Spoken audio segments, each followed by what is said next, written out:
opinions of any callers, guests, or the host of the SMF Voice are not to be taken as factual information. The SMF Voice urges all participants of the show to research and fact-find on their own in order to draw their own conclusions about any topic talked about pertaining to any and all content presented in the broadcast, chat, or any other form of participation on the SMF Voice.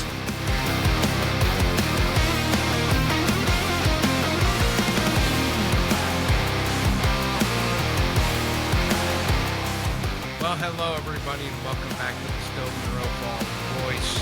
On this episode, we're going to have resident of Stow, Marty Simpkins, unwrapping our tax bill for us, making it easy to understand, and just talking about what she sees is the future of this community and where we're going as a community. Also, on the second half of the program, we're going to have Mrs. Tracey Winbush, an old friend of mine. She's going to bring national issues down onto the local area so that we can understand that things aren't coincidence anymore. When we look at every city that we go to from coast to coast, it's going to be a really good conversation with her, really good conversation with Mrs. Simpkins. I'm telling you, stick around for it. A lot of information coming out of this. Let's make it happen. In the meantime, my daughter here, Reagan Gabanik, who is a Stow Munroe Falls alum, who graduated. She's doing great. Got a lot of good things out of the school system. How you doing, Reagan? Not too bad. How are you? I'm good. How you're 21 years old right now, yeah? I am. And how are we doing in life? Oh, we're trying to thrive. We're trying to thrive. Trying to thrive. Working, living, paying bills. Paying bill. That's all what it's a part of. I mean, you went to Stow Munroe Falls City School District, yeah? I did. Yeah, and in just, summing up, let's just make this a little easy for people to understand. As a 21-year-old, how was your experience at Stow Munroe Falls City School District? Not too great, but it was okay. Not too great. Right. We'll have to dive into that. I'll have you on the show sometime, and we'll have to go over some of those issues here and there, and maybe that's part of the problems that we face on a daily basis here in Stow Munroe Falls. Mm-hmm. Yeah, but you turned out pretty good. Yeah, I try. And it was Dad who did it, yeah? I'd say so. Okay. Listen, everybody stick around. Marty Simpkins.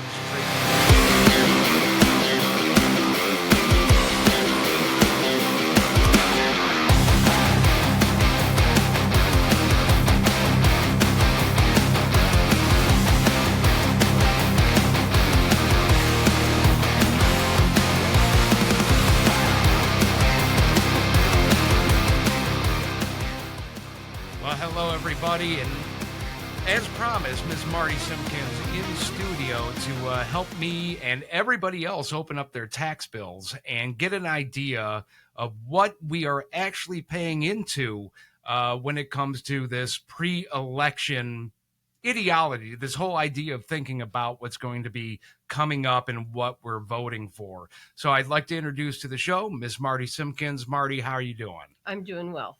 That's good. It's nice to see you here. We've known each other for a little while.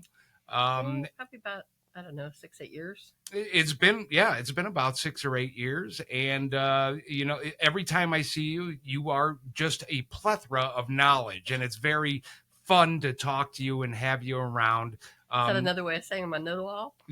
Well, yeah, something like that. Absolutely. So I was wondering if you could give the boys and girls at home a little background on who you are. How long have you lived in Stow, and what kind of involvement in Stow have you had through the years? I moved to Stow in 1962 as a second grader. Went to Fish Creek with my mother and father and my brother, and I grew up here. I graduated from Lakeview when it was a high school. Worked at Stow Kent Lanes, met my husband there, and he was a born in Stow person. He went to Highland and then to Lakeview, and we have raised 2 children in Stow.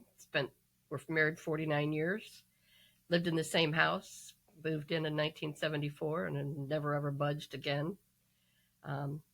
Spent a lot of time working as a lunch as a PTA person in the schools, I spent about 11 years working volunteering at Indian Trail. Mm. Ran the Santa shop for many years, and then went back to work. Went back to work, and you had a couple kids here, and so you have a background here in Stow. You've seen a lot of things happen. You paid attention to quite a few issues Yes. through the years. Yes. So you have a good time to compare and contrast of what happened, through the last 45 years, 50 years. Yeah, very much so.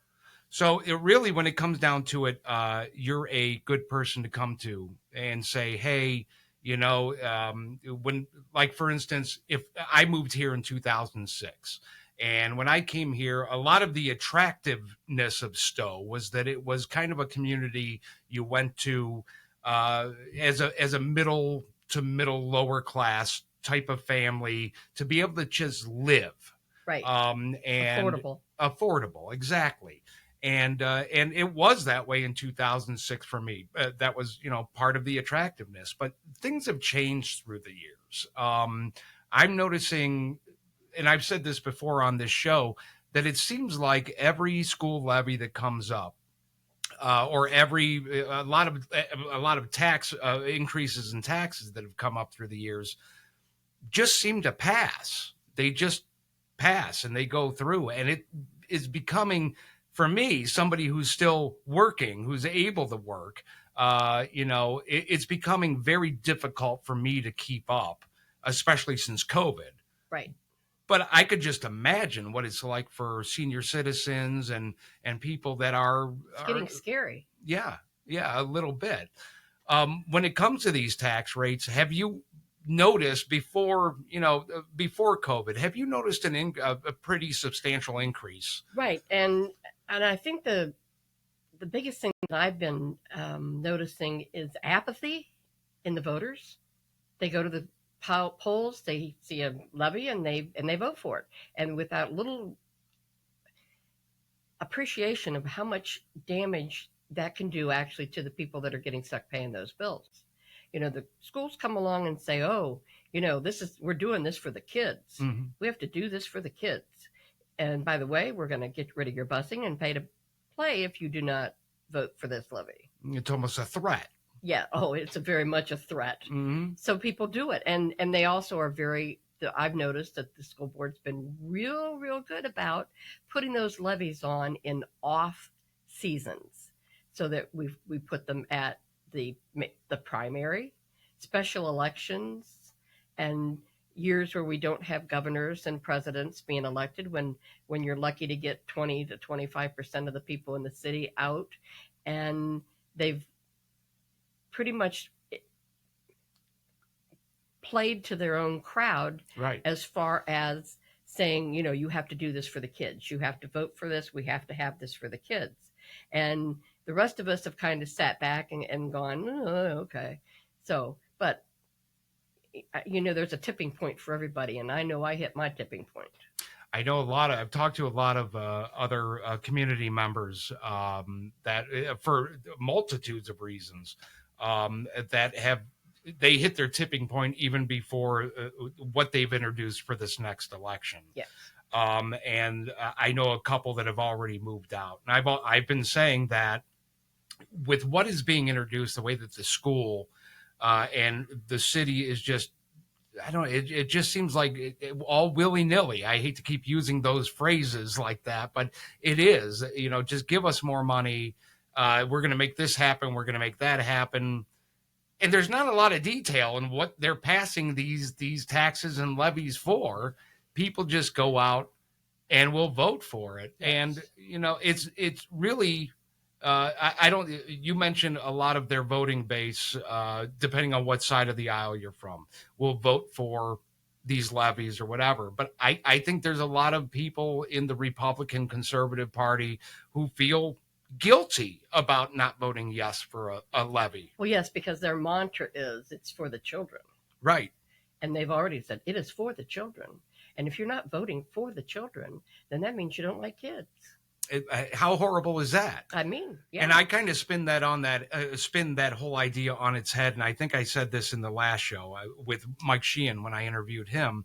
I think I said I think it actually goes the other way, because if you are getting funds and you are asking for taxpayer funding that is overspending, and you're getting it, that's you not caring about the kids, because eventually, once it hits that tipping point, you're going to have a major exodus of people, of business, of everything. And who's going to suffer in the end? The kids. Well, that was what my complaint was. And that's been long way back when I first started going to the Board of Education meetings. Because what started me going to the Board of Education meetings was Tom Bratton, the superintendent. Ex-superintendent, yes. Well, he was still technically the superintendent. He was not acting as the superintendent. He had stepped down because of back problems, health issues. Right. But after I started doing a little bit of investigation into it, and I became appalled at what was between him and the Board of Education were doing, I started getting much more involved in it, and it kind of just snowballed. But already by that time I was upset. My taxes had gone up 30%.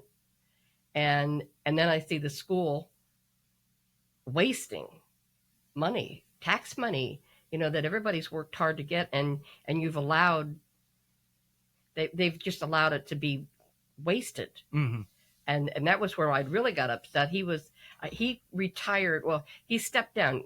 Let me back up. He got a new contract in July of 2023. In December of 2023, he comes along and says, hey, I got health issues. I got to step down.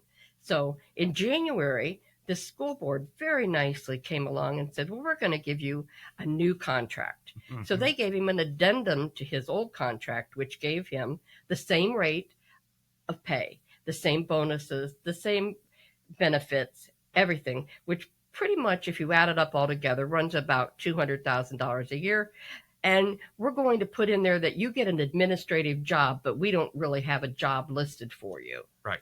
So that was in January. So this is now October. He's getting paid that whole time. Then in June, they come along and say, well, we're going to hire Mrs. Gould and make her the superintendent. She's getting pretty darn close to the same amount he was getting. So we're paying them both to do one job because he's not doing any. Right. So at that point, then I started getting a little bit more concerned. I was already concerned about my property taxes. I think the amount of money that I saw, everybody else is getting a very small piece of the pie, and the school district is getting the majority of it. And I would agree with that. And I mean, when you're talking about $200,000 a year, that's a year. It's not, Nope, that's a year. And that's a year for stepping down. Yep. Basically, that's what that was. Yep. And, when you say that the school board nicely did that, that should strike a chord too, because they're just writing contracts with residents' money. Yes. That's tax money. Yes. So this leads us to, and it's not that I want to bash a lot of people, but when it comes to spending, when it comes to asking for money left and right, especially when you have been passing school levies left and right and getting everything that you wanted, and yet you're still saying that we don't have any money, we don't have any of this, that, and the other thing, you see an administration go on holiday, okay, which they call a retreat, up to Geneva on the Lake, which Mike Sheehan and I touched on. But that's a little concerning, considering that there are funds, it's Title II funds, which is tax money. It's not local tax money, but it is money that you pay into as a state taxpayer. But still, no matter where it comes from, what the name of it is, it's still tax money. It's tax money, and there is a limit to what we get a year with it. Yeah.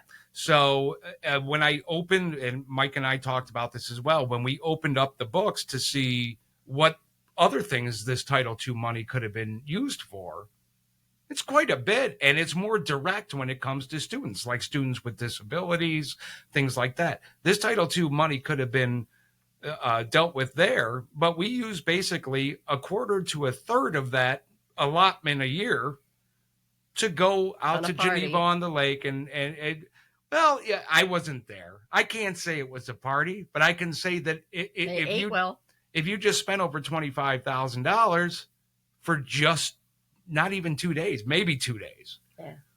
that's a lot of money. You just spent a quarter of that money when that's something you could have done in the district. I think it's like adding insult to injury. You know, you've given a man a contract to do nothing. Now you've taken more money to go play, and then you have the audacity to come and ask us to pass a multi-million-dollar levy to tear down all our schools and put us all further in debt. Multi-million-dollar levy means $4 or $5 million.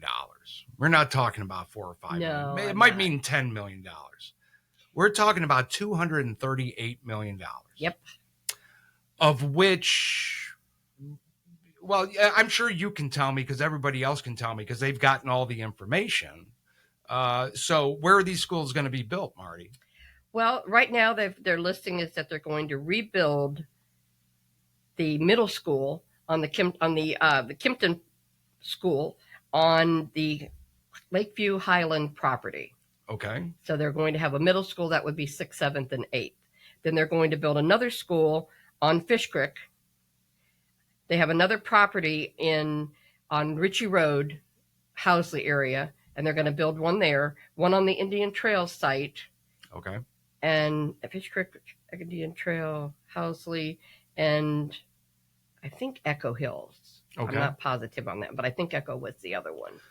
So they actually did come up. They have ideas. Is this ideas Well, they've or is kind this of set in changed stone? because when they first came out, they've been several different places, and the Kimpton one was going to stay middle school in that property, and then they changed their mind, and now they've moved it to the Lakeview Highland property because of the that they've got a football field there. That was the reason why. Okay. So even though there are properties mentioned, there's no finite plan that's where they're No, gonna that's build. we've asked frequently about that. What we want to see something. This is the very first time I've really dealt with anybody that has had no solid plans, and the ones they have had that we started out in 6 months ago have morphed into something else since then. And so I have no idea, are they going to morph again after they get the money? Mm-hmm. And right now we've asked, and I understand that they can't actually do really big fancy plans, but they have 187 pages of their master facilities plan, and that person or that company that put that all together, and you can't give us any better description of where you're going to build these schools and what each school is going to cost and how they're going to do it and go about it. Or what they're going to look like, what they're going to encompass. Exactly. I heard that square footage was sort of nailed down. Is that true? Yes, they do have square footage on that. Yeah. But then we've had other things that have been thrown around, whether we get a something for the fine arts. They wanted a stage and stuff for the fine arts and things like that. And a football stadium. Yeah. Yeah. Football stadium. So there's a lot of things that they want to do. But they keep on saying that the reason that they're building new schools is because the state has come out and has basically said that all of these buildings are not feasible to be. No, the state did not say that. Who said that? Their company that they hired came out and looked over the schools. The state did not. Yeah, which I can't remember the name of, and I was supposed to look that up before the interview. Yeah, I don't remember what it was. It's somewhere on that master facilities plan in that 187 pages. It can be found, and if anybody watching this, if they could put that underneath the channel, whatever medium you're listening to this on, if you could put that state organization on that's dealing with this. I totally forgot to look that up. It's FCC something, FA whatever. Yeah. But this is a state organization that deals with specifically having buildings rebuilt for school districts across the state. So they came out and they said that they evaluated every school, including the high school, and said that a lot of these elementary schools, or all of them, were unsavable. No, they did not. Okay. What they said is that we have Echo, Highland, Riverview, Woodland, and Lakeview that are considered borderline on the schools. Okay. That means they need work done. They can be renovated, but they are not ready to be just totally abandoned if that's your choice. Okay. They gave you a price on each one for renovation and what the price was to totally knock it down and rebuild it. And everybody, things I've been hearing about this, everybody's talking about asbestos. But about what? Asbestos. Okay. Yeah. So now, any of these schools that had asbestos in them, they're all sealed. So, and nobody has to do anything with the asbestos unless you tear down the building. Then you are responsible with asbestos disposal. Correct. Yeah. So renovation, if you're not digging into where it's been sealed, you don't have to do anything at all. But all these schools are listed at least borderline. And the Indian Trail, Kimpton, and the high school all listed satisfactory. So let me ask you a question. When I started this line of questioning, I was under the impression that all of these schools were beyond help, that it would cost more money to refurbish them than rebuild them. No. And the reason that I got that idea was because I was paying attention to what was being said in school board meetings. And unfortunately, I do look at Facebook every once in a while, and I do see some of our school board members putting things out on Facebook, which are saying that these schools are beyond help. No, they are not. And the price listed on that gives you what the price of totally rebuilding and the price of renovation. And the price in renovation is cheaper, every school, than it was to rebuild. Their argument on that is that if it's more than 2/3 or 3/4 of what the price is, then they should rebuild. But you're also talking about 8 schools. Right. If you were talking about one that you're saying, well, you're going to spend, say, 15, 20% more, 25% more to rebuild it, then maybe we ought to rebuild it. But you're talking 8 schools. Right. And I think that's outrageous that you can't figure out some way to renovate some of these schools and that to tear down them all. And Woodland had been originally slated to be torn down, and then someone got the wise idea that they should renovate that one into the new central office. So that was my question. Also, if it's too bad to be renovated as a school, but yet you can renovate it to become a central office. It's still a district school building, or it's still a district building. Yes, it is. Right. Yes. So it still has all the same things in it as central office as it did as a school. That's weird. Yeah, that doesn't make any sense whatsoever, because it almost seems like they're saying, well, we would save money renovating this building to make it our central office instead of building a new one. Yeah. But on the other hand, they're completely going against what they just said, and so really renovating that shouldn't, according to them, have any upside to it whatsoever. Right. So yeah, that's a little scary, a little strange.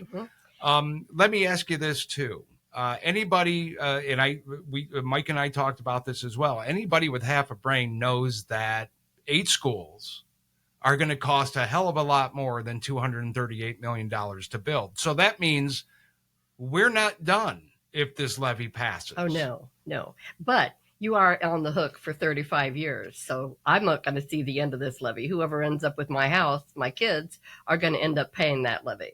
And anybody who thinks that they're going to come into the Stow Munroe Falls area. Well, yes, because this probably will effectively put us at the top of the list as for expensive schools in districts over anybody else, including Hudson. And that's disturbing. And that goes back to something I was talking about earlier about who Stow and probably Munroe Falls is. And we're not supposed to be this upper class, ritzy neighborhood. We're supposed to be, like what the sign says, a nice place to live. And it's hard to be a nice place to live when you're living in I have a nice house. It's a ranch. It's 1,300 square feet. And it's a good place to raise a family. I raised my family here. Yeah.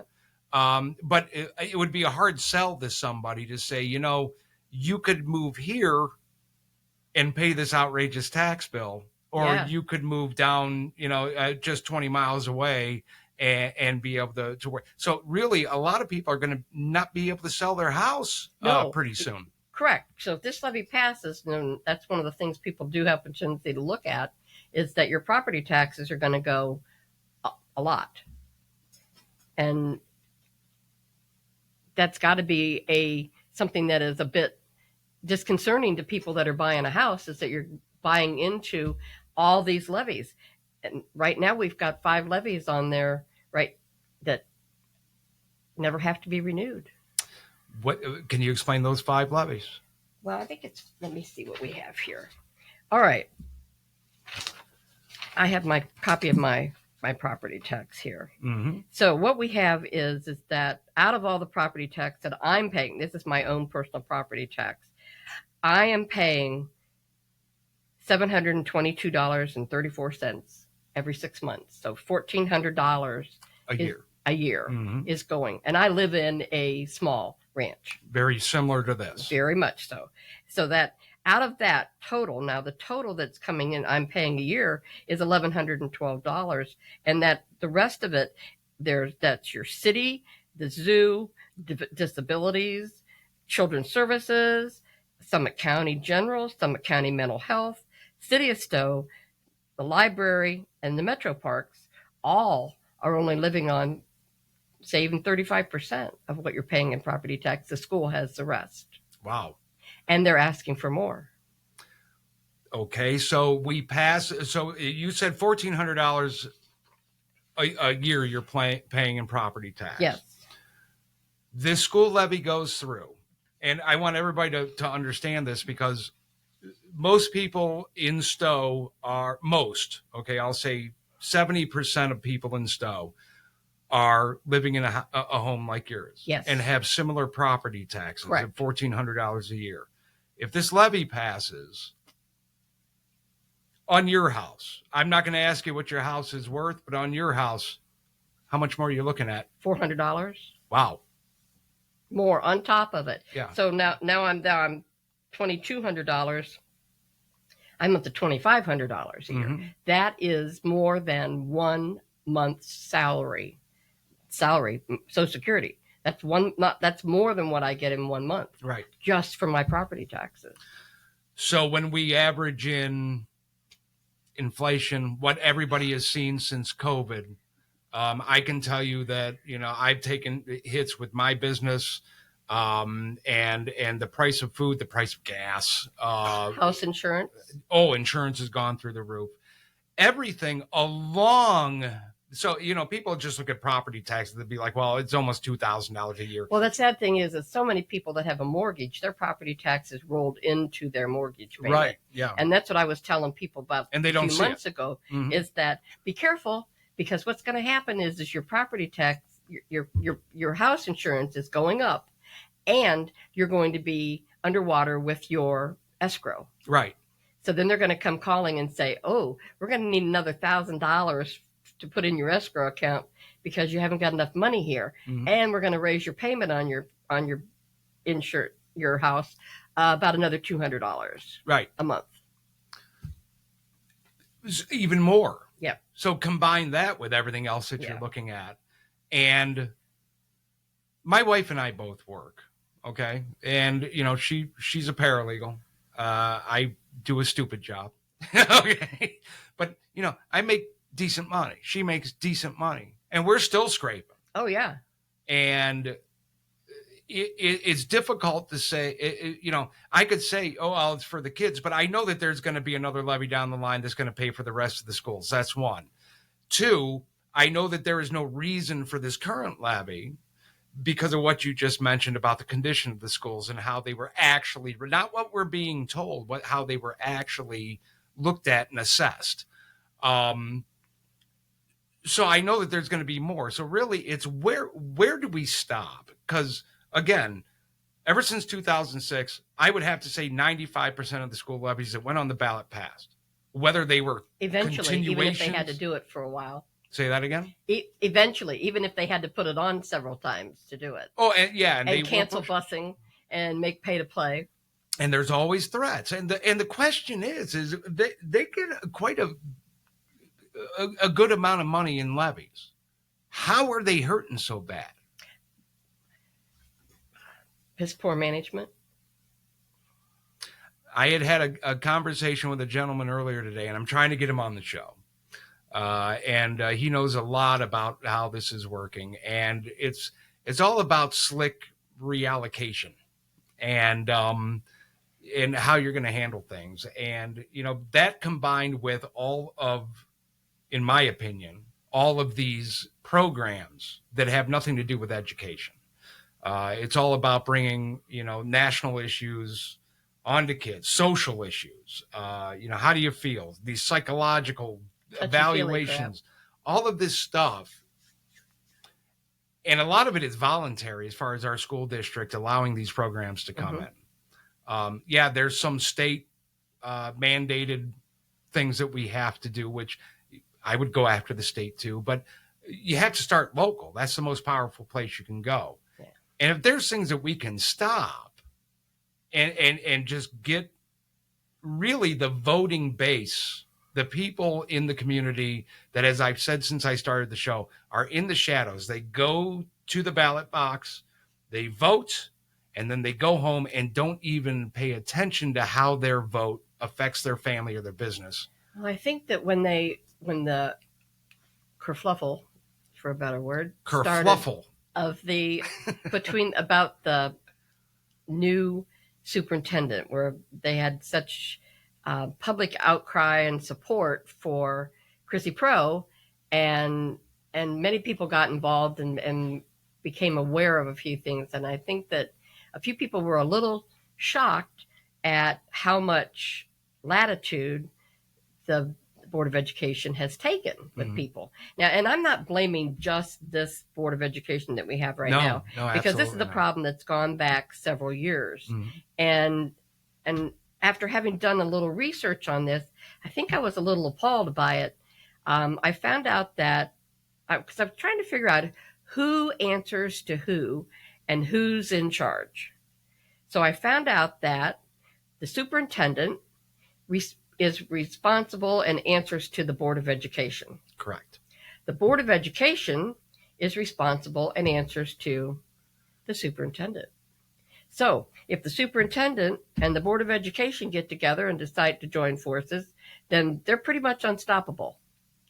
Because I've talked to Dave Yost about it. I talked to the Ethics Commission about it. And all of them have the same answer: vote them out. That's all you can do. That's all you can do. And I had pretty much had shown stuff that was going on that was pretty close to ethics, if not ethics violations. And when I talked, and the guy called me back, he was really good about it and told me that unless they could catch them stealing money, they didn't prosecute for anything else. Vote them out. So now the next thing is that we had to do, so next step on my list was like, okay, we have to stop this levy. But this is just the first part.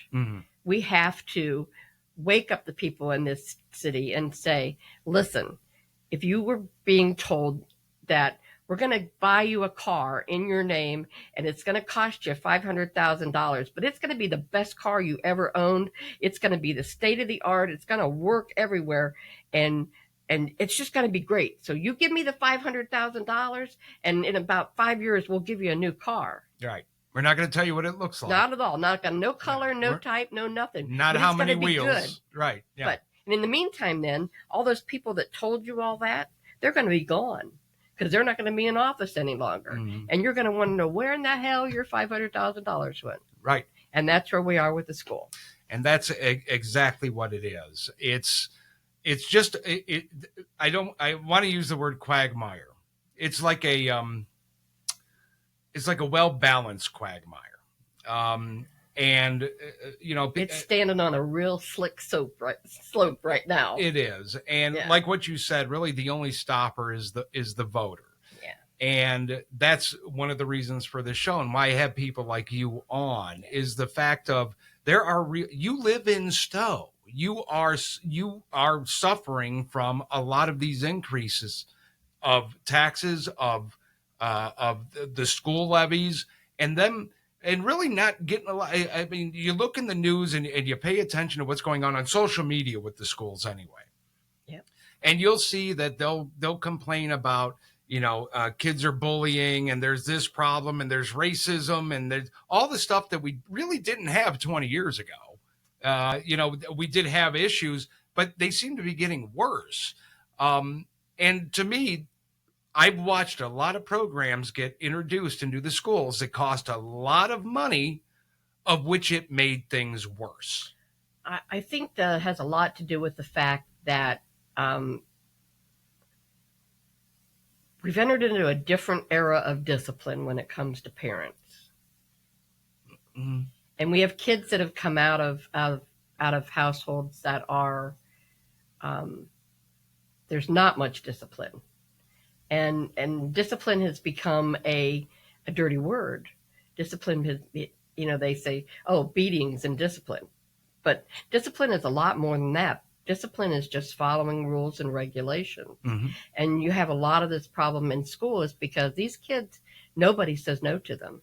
Right. Anything they want, they get. Mm-hmm. And to the point that mom and dad may not have things they need, but that kid wants it, he gets it. And I had kids in school today, and, they're rude and nasty. I had one throw a tray at me today. Oh, you're kidding me. No. Oh, my and goodness. I'm like, I yelled at him. I'm of the old generation. I have no trouble yelling at other people's children. I was raised by people like you. Yes. Yeah. Yeah. Yeah. So this is, and I have talked to so many people right now, and especially seniors. You have 30% of this city are senior citizens mm-hmm. that are living on a fixed income. And very fixed income. You better believe it. Yeah. And they are not getting anything. They don't have anything more to look forward to. They're talking about our raise being like 2%. Mm-hmm. Oh, wow, I'm going to get another $20. Right. And so this is like, they're frightened. You have people going back to work. I went back to work. I retired. And I went back to work primarily because I was tired, didn't really want to be retired yet. But now it's gotten to be pretty glad that I did. And you're talking to people that really can't work, or, they're 75, 80 years old, and you're talking about going back to work at McDonald's or something. And you do see those people, yes. By the way. And they're, they're giving up things, they're not paying for this or that. And this is all a trickle down effect, because when people start pinching at home, then you stop going out to eat. You stop buying things you don't need. You start doing without. Mm-hmm. And I'm not talking about medication or things like that. I'm talking about, instead of buying soda and potato chips, you buy a bag of potatoes. Right. And cook potatoes. Mm-hmm. These are the things. And your restaurants and your fast food places and entertainment are all going to suffer. Mm-hmm. Walk around this city, take a look at how many empty businesses there are already. Already. And we That's haven't even key, right. got to this. Mm-hmm. Yes. So this is a case of that. And I went to them and I first asked them questions as the meetings were like, ask us questions. You can make a comment. And I'm like, okay, what is the backup plan for this? 238 million is pretty aggressive. So what other plans could we do to help fix this with the schools? And this was kind of before I really dug into it. Because I was like, oh my God. And at that point, it was like 260 million they were going to ask I do for. remember that. Yeah. So this was, they had added 89 million into redoing the high school. Yeah. So, and I said, what can we do other than this huge levy? And I get, nothing at all. Nothing. There isn't absolutely anything you can do besides this. Yeah. And so, now I was like, I had to stop and hold myself because I was trying to think, I really wanted to ask them. I said, are you just stupid? Right, yeah. And so they don't care. Mm-hmm. So the next thing then is we have to stand up and go, okay, we're done. We're not going to do this anymore. We're not going to give you a blank check. And you're going to have to make responsibility a priority in how you spend this money. Mm-hmm. And right now we don't have any ability to stop this BOE except at the ballot box. And that's why, people really need to pay attention to the fact that if this, with all of the taxes that you mentioned previous to all of this coming up and what it's costing, and I know people are, again, they don't think that it's a lot of money, but it is for somebody who's on a fixed income. It is for somebody. $50 is not a lot. $600 for some of these people, $400 for me. It is. It's big. It's getting big. And if you and again, they're trying to tell you that all of these elementary schools will be built with this $238 million. And that is absolutely 100%. I cannot tell you how unfactual or they need wrong to ask that any is. Builder around. Right. There, you're going to be pushing $1 billion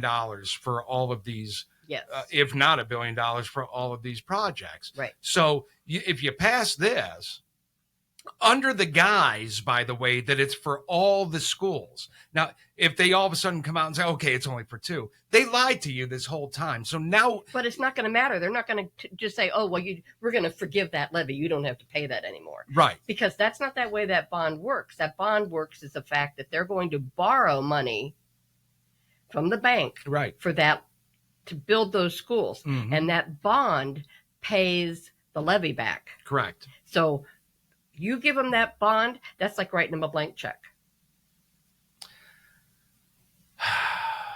Marty, here we are, 2024, City of Stow. Yeah. It like the sign says, it still is a nice place to live. It's a very nice place to live, and I feel pretty safe here. And I've lived here a long time, and I've seen a lot of things happen and come and go. And I resent that they're making this sound like our schools are falling down around the kids' ears, and they're going to school in squalor. And one of the Terry on the board said that it was a generational. It was impacted by their education was impacted by these bad schools. Well, I'm sorry. I went to Kimpton. Mm-hmm. No, I went to Workman school. If anybody wanted to be impacted by an old school, and we all survived that without a bit of difficulty. Mm-hmm. And these kids are unhappy because when we showed pictures around that they were going to tear your school down, they were not impressed that you're going to build a new school. They were upset. Where were you showing pictures at? Sunset Blast. What'd you have? Did you have a display or something? Yes, I did. I had a display we had pictures of every school with a big X through it saying this is going to be demolished. And everybody was appalled. Where did you get the information from that these schools were going to be demolished? I took pictures right off of the BOE's website. Okay, so they had all pictures of the schools for every school. And then I just got on there and copied their picture and had them printed out and took it to show it. And you made a display, and kids and people stopped everybody when they saw those schools with the X's through them. It started conversations with everybody. Mm-hmm. They were very unhappy that they were going to tear the schools down, and nobody that's in school right now,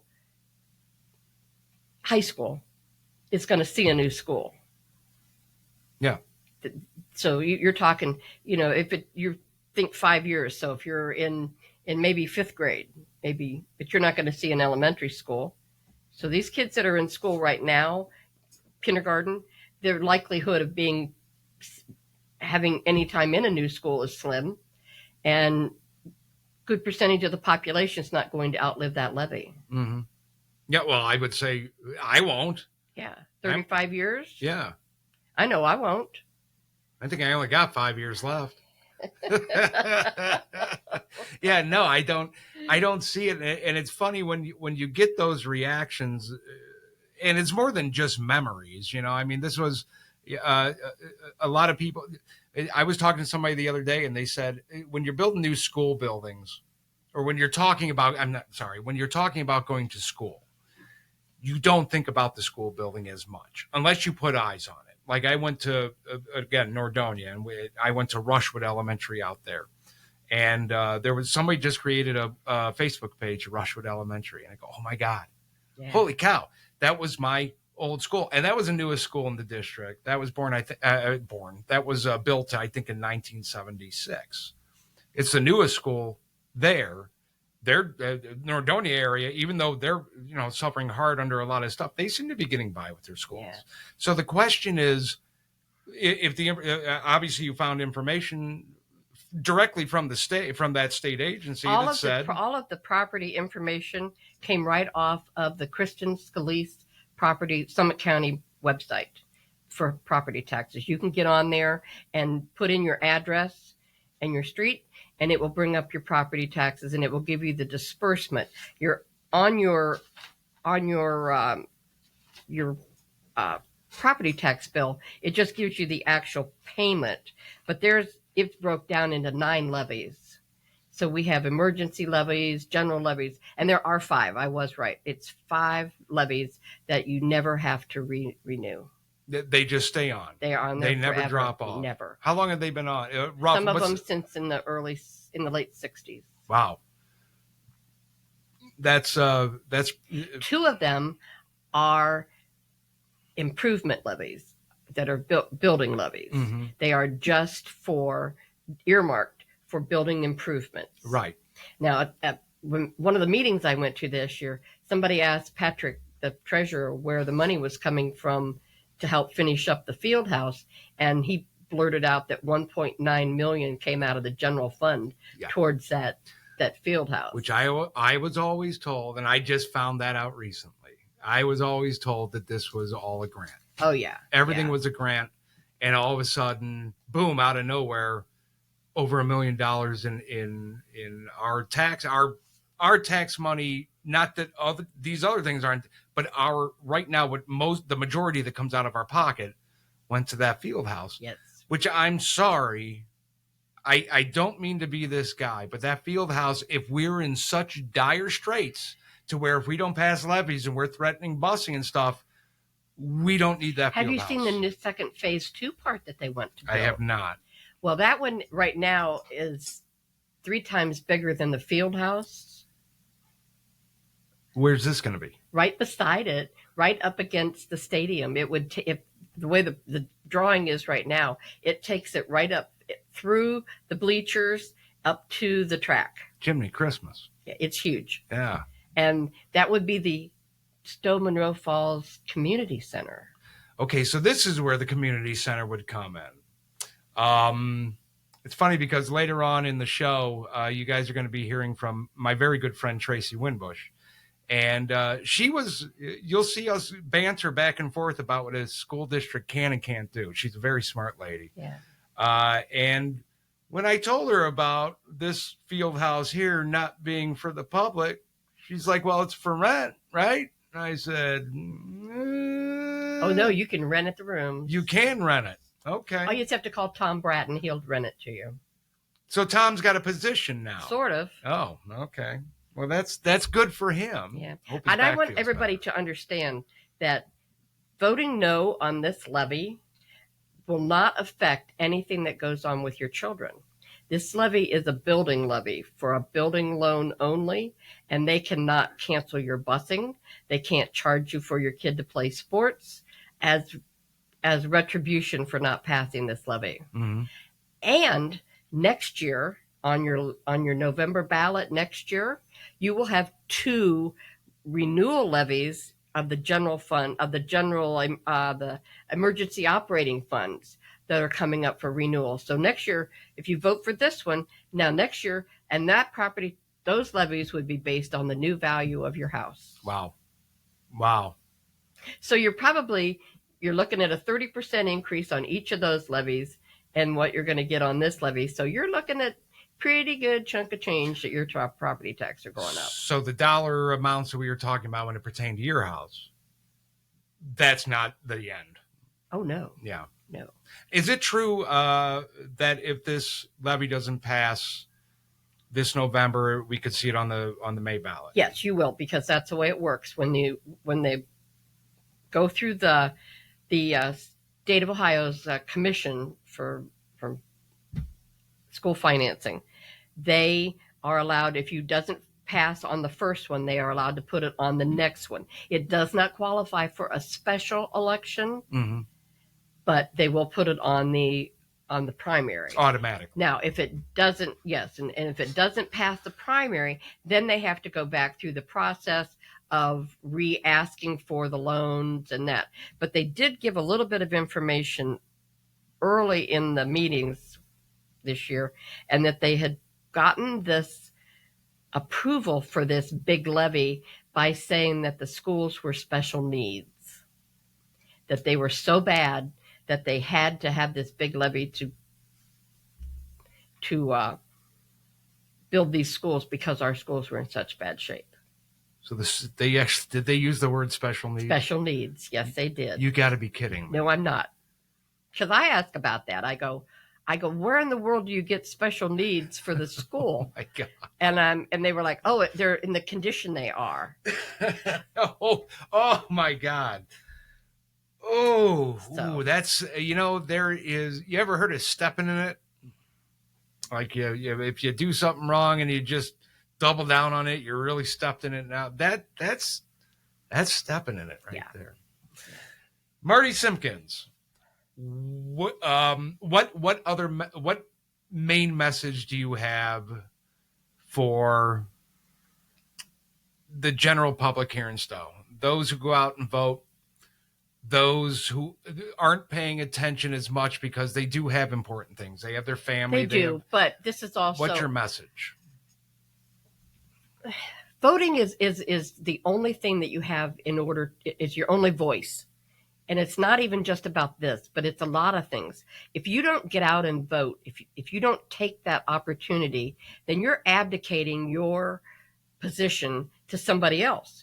Now, you may not like their position, you may not like their ideas, but if you do not vote, then you don't really have any say in the game. You can't say, well, I didn't vote for that. I have to pay for it, but I didn't vote for it.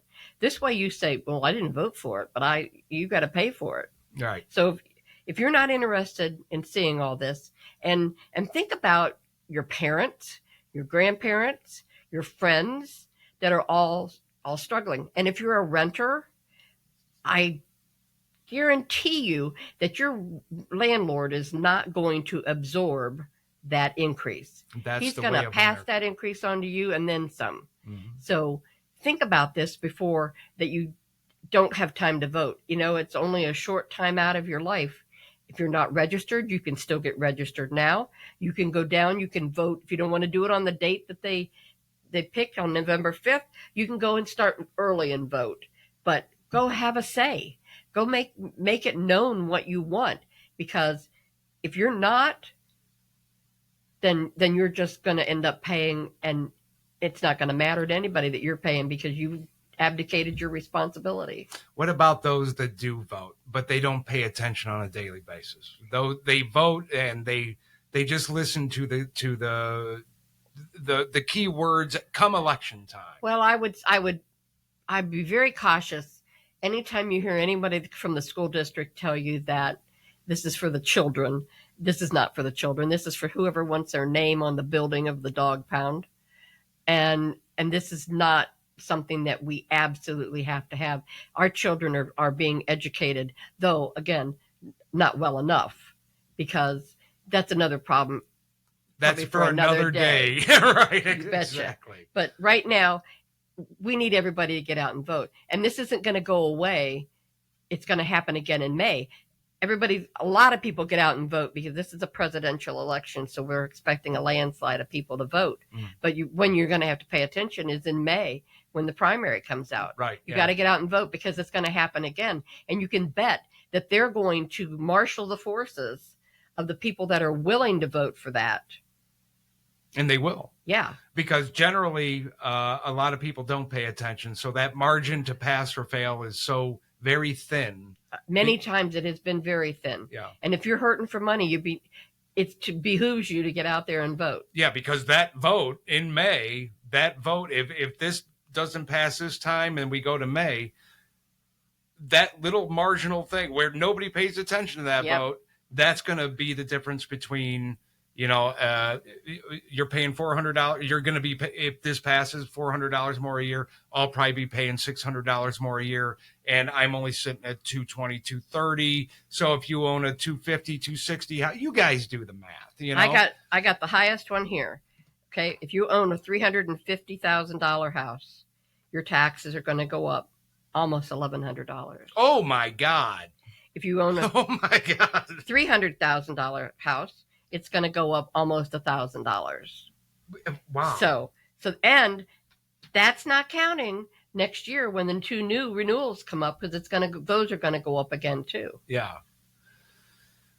So this is all about money. This isn't about Democrats or Republicans or anything else. This is about, can you afford this? And if you can't, the entire community crumbles. Yes. If you pass it. And this, yes, it'll be the start of the fall, because you're going to start seeing marginal houses, rentals sitting empty, people that are low income in $100,000 houses that are going to be gone, and the houses are vacant. Right. Because who's going to buy? Because they're not going to be able to sell it. Well, no, because the property taxes are going to be excessive on it. Right. So then, and it builds. Now we also are looking at our enrollment rate has gone down for the past over 10 years for children in the school system. The only reason we have as many kids in our school system is open enrollment. Open enrollment, right. If they would take and get rid of open enrollment, they could already close a school around here if they wanted to save money, because they could condense the schools.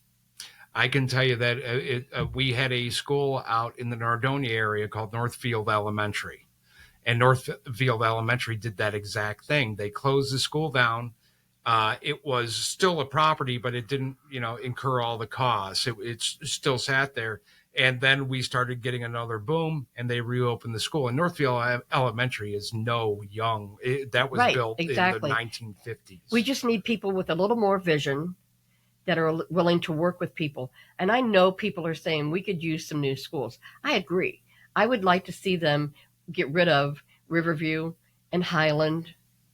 Those 2 schools could be gotten rid of. Yep. If you wanted to build a new school, build a new campus on the Lakeview Highland site. There's a lot of property there. You could build a new middle school, 6, 7, and 8, and then use your Kimpton property to make one of your elementary schools.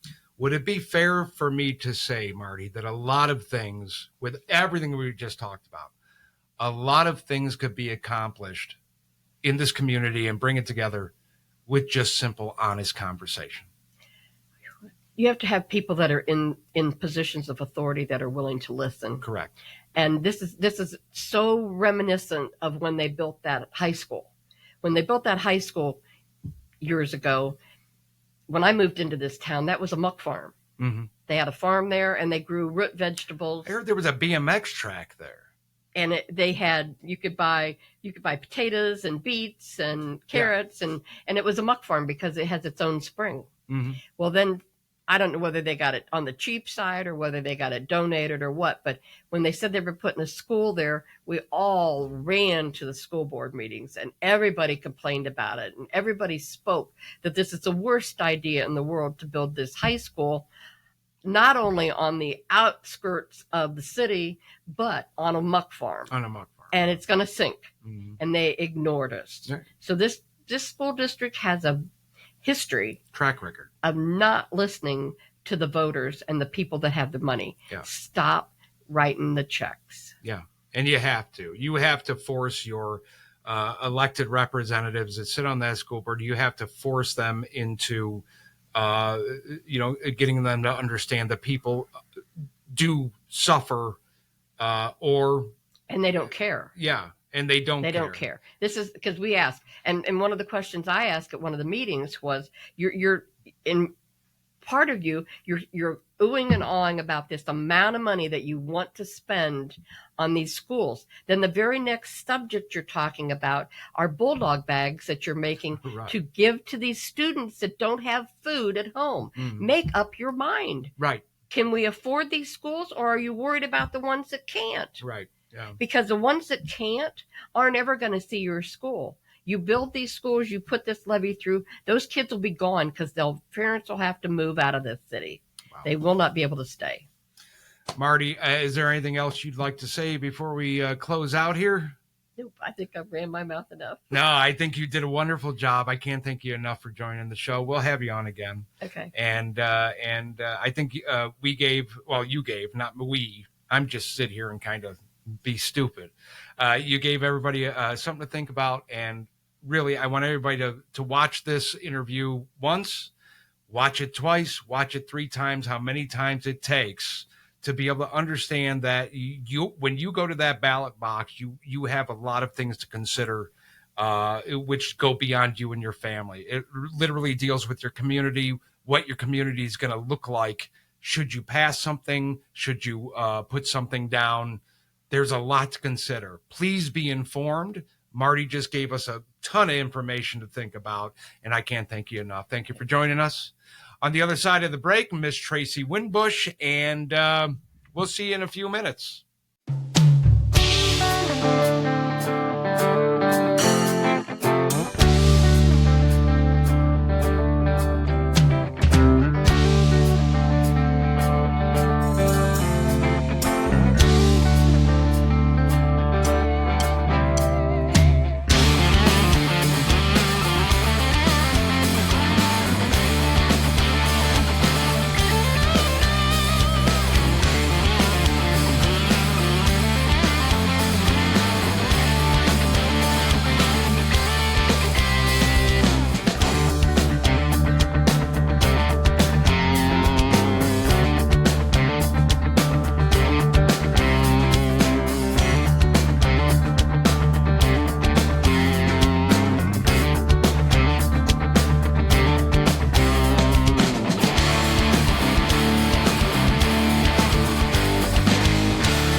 promised, joining me on the show today is my very good friend, old friend of mine, who actually is responsible for this ridiculousness I'm doing called podcasting. She's just got so much to offer. I know that there was another guy that was supposed to be on the show, Sticks. He had some other things come up. We'll catch up with him at a later date. But I'd like to introduce, again, my very good friend, Tracey Winbush. Hi, Tracey. How are you? Hey, Matt, how are you? I am fantastic. It's so good to see you. It's been a long time since we've talked. It's been a long time since we've talked. It's been a long time since we've seen each other, and it's been a long time since we've been on air together. It has a long time. It's been a long time. Yeah, I mean, just to cover the bases here, I met you really in 2011. If you remember, I was recovering from a surgery and lost my job because they couldn't afford to keep me after the 4 months recovery. And so I started looking at this strange new thing called internet talk show radio. And I actually found you on terrestrial radio when you were broadcasting terrestrial out at Youngstown.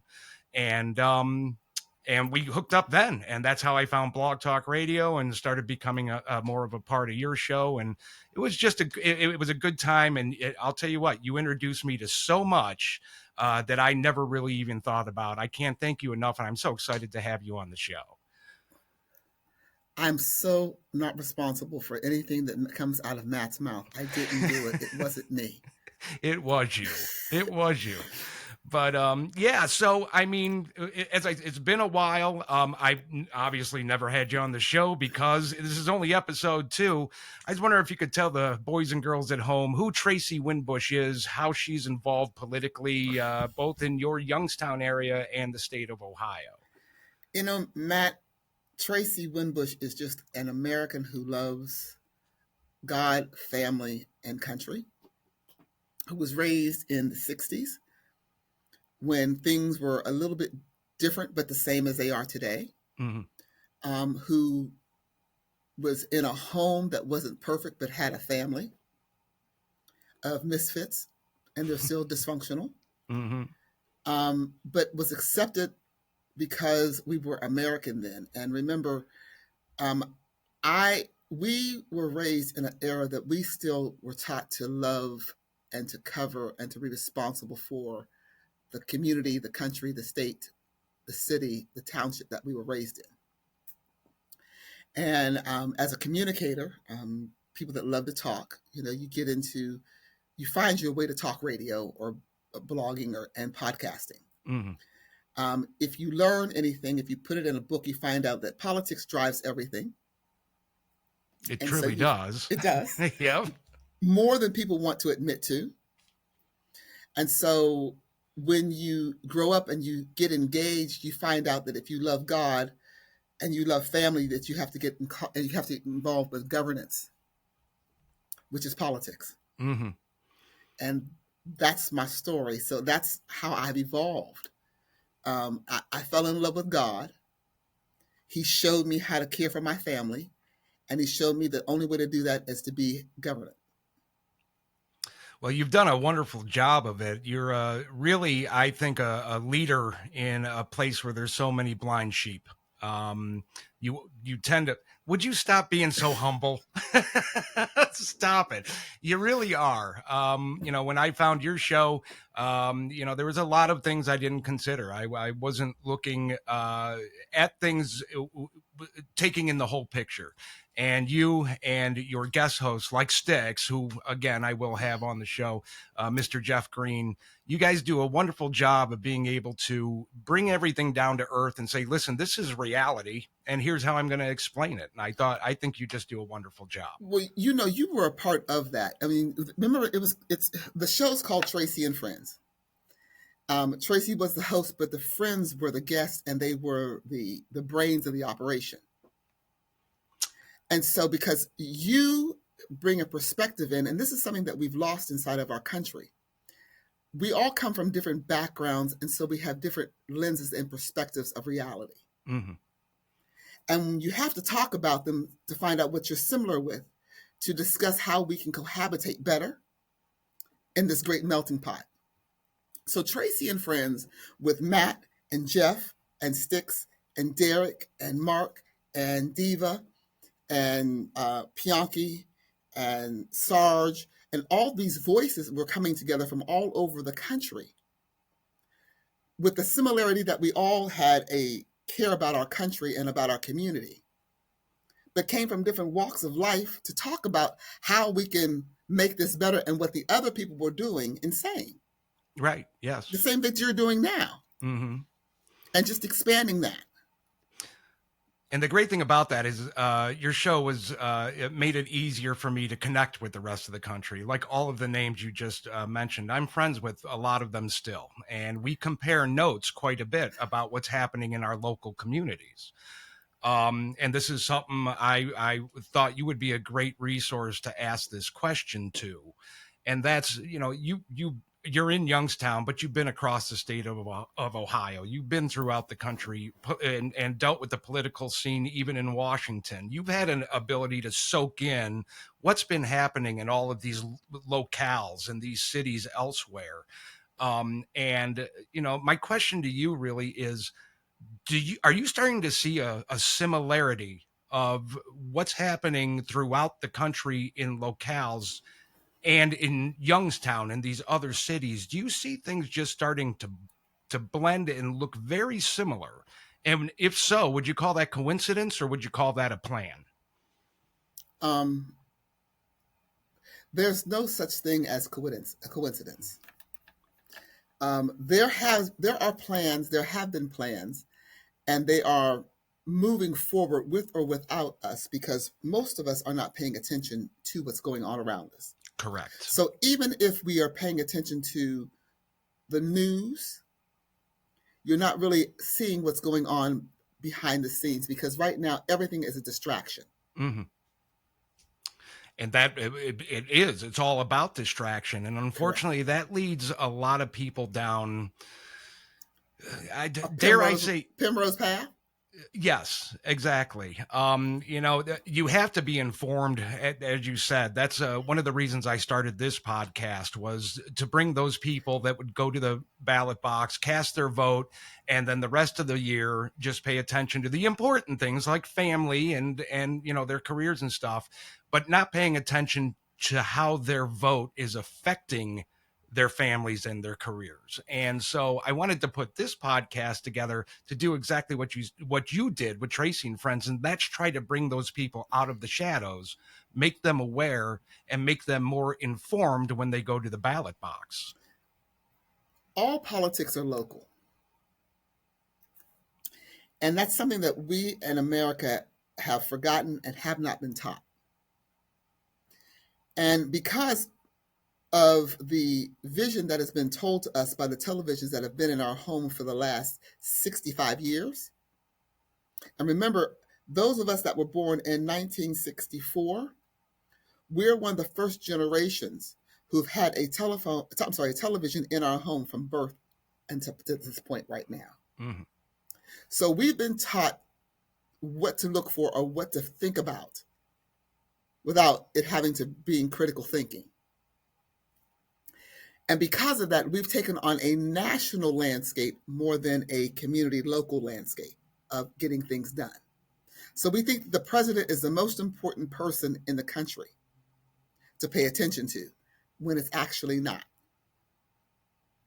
If your children cannot read, they cannot discern and or critically think about what's going on around them, nor can they learn.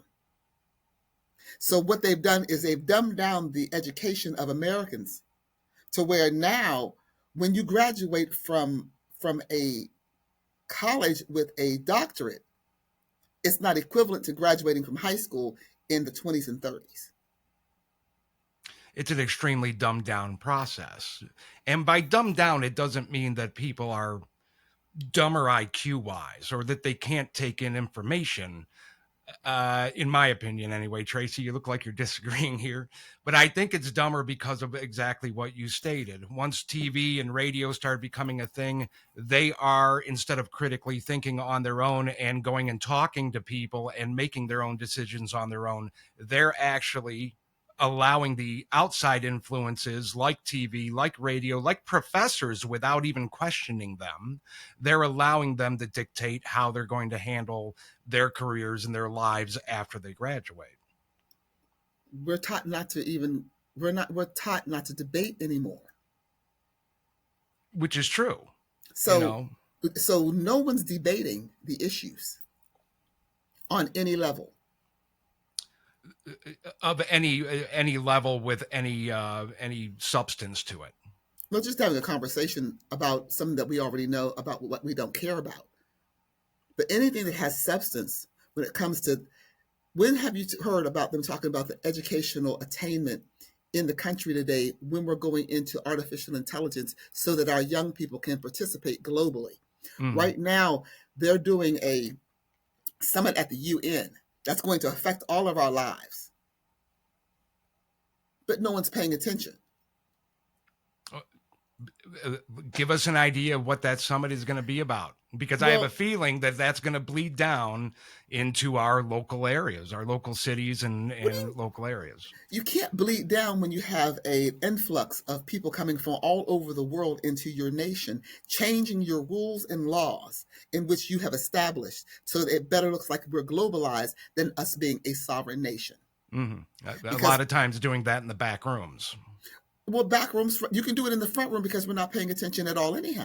Which is true. Yeah, absolutely. Going back to our school boards, going back to our mayor's offices, going back to our trustees. You're not paying attention to who they are. They're not paying attention to what they do. And people are manipulating them so that it goes into our curriculums and into our ways, our waterways. Mm-hmm. And we follow them and drink the water and the Kool-Aid, and we think everything is fine until we find out it's actually not water. And by that time, it's too late. Or it's just such a huge problem that it seems insurmountable. We kicked the can down the road too far. The infrastructure of our nation, the infrastructure of our communities. Look at your neighborhoods today. Do they look like the neighborhoods that you were raised in? Look at your schools. When you go to a school building right now, you've got more security in that building than we ever had going anywhere in our lives growing up. Right. Because we felt safe walking outside as long as we were home before the streetlights were on. And that's true. And unfortunately, we just had an incident here in Stow, down the road from me. It was a Taco Bell, and there was a shooting at a Taco Bell. Unfortunately, a young lady got killed in their car. It was just her, what they said, cut off another guy. And the guy didn't even say anything. He just got out of his car and shot her. And this is, coming from a long line of violence where my wife has been saying for some time now, you can't go anywhere. You can't go anywhere, feel safe, because there is such a mentality being taught in this country to where nobody's to be held accountable for anything. You can do whatever you want. To fear God is a stupid thing to do. It's unacceptable. That's where we live. And to boot, they're trying to impose as many gun laws as they can so that you can't defend yourself against their own legislation and their own words. Mental manipulation is real and has been from the beginning. Mental manipulation. We have been manipulating people a long time. There is a reason why we eat breakfast in the morning and we call it bacon and eggs, because of a marketing campaign. Mm-hmm. We think because someone told us to think a certain way, and we're not paying attention to that. That's called manipulation. And America has been manipulated into a reality show that we no longer look the way we were supposed to. And we're no longer free. Yeah. In your podcast, you are here and you think that you have freedom of speech. But if you plan on moving this to YouTube, you're going to use words like unalive and self-deleted. Mm-hmm. And if you're talking about mental stability, you're not talking about being free, because people who are free are stable.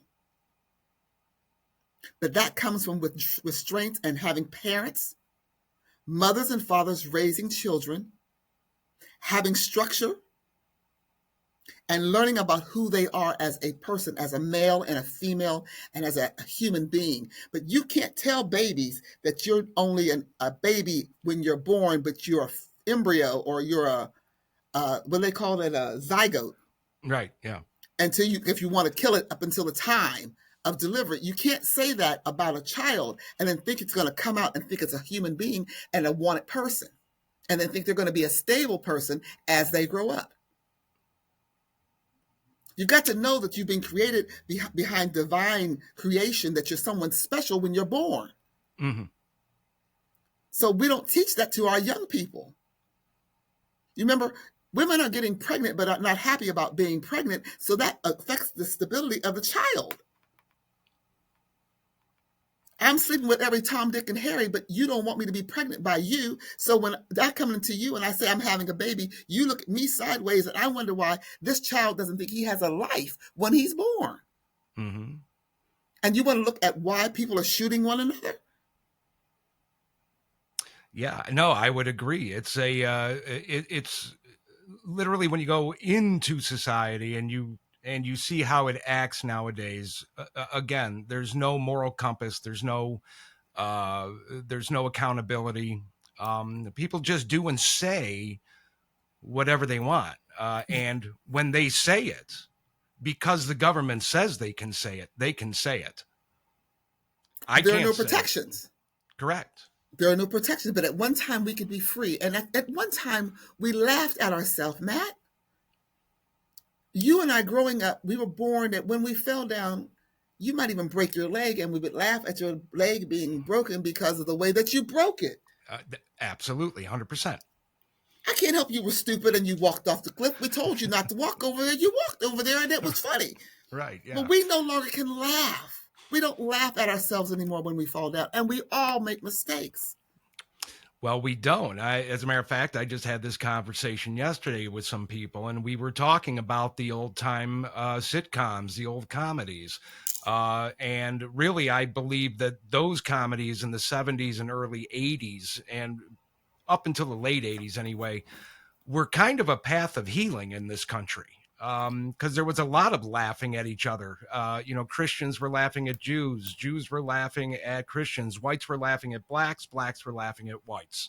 And at the end of the day, the message was understood by society. They got a good laugh out of it. And a lot of times there was a lesson involved in that didn't require the government to come in and take over that critical thinking for you and tell you what it actually meant. Until you go back today and you look at it and you see the subliminal suggestions that were underneath in the undertones. Mm-hmm. So not only did we bring integration through All in the Family, but we also brought feminism in at the same time. Mm-hmm. And feminist does not mean free as a woman. Feminist means replacement of a man.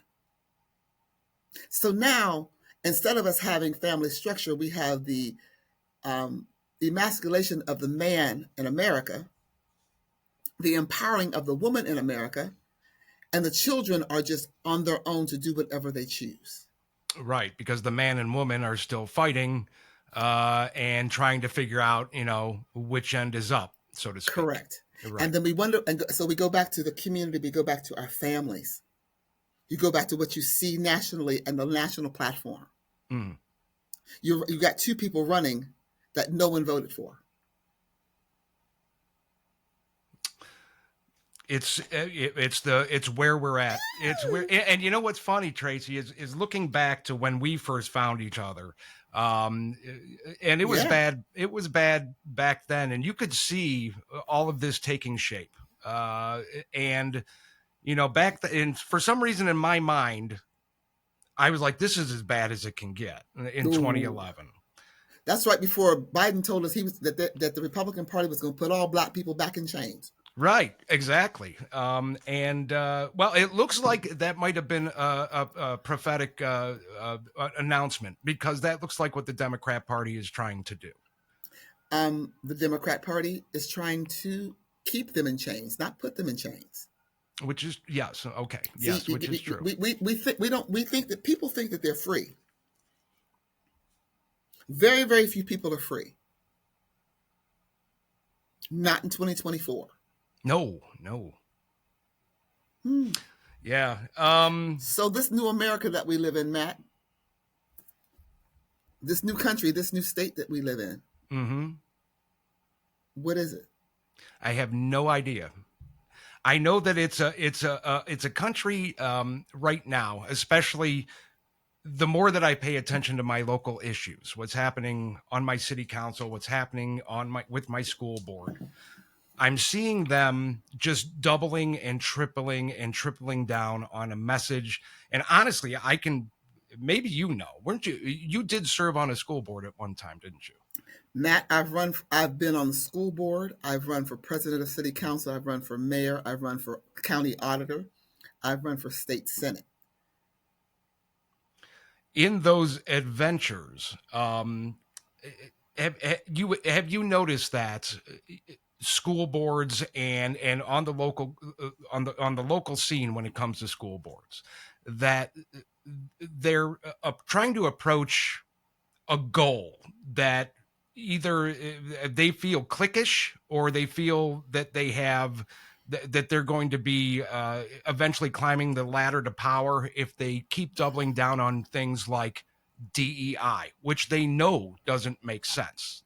All I hear now from my school district is being able to use the word inclusive in all kinds of different ways, like inclusivity, in inclusive vision. Okay, they try to fit it, and they will stutter. They will stop and stutter in order to push this DEI idea, and they have actually, in my district anyway, used that to control the conversation in this community and get people in an uproar. White guilt and black hurt causes DEI.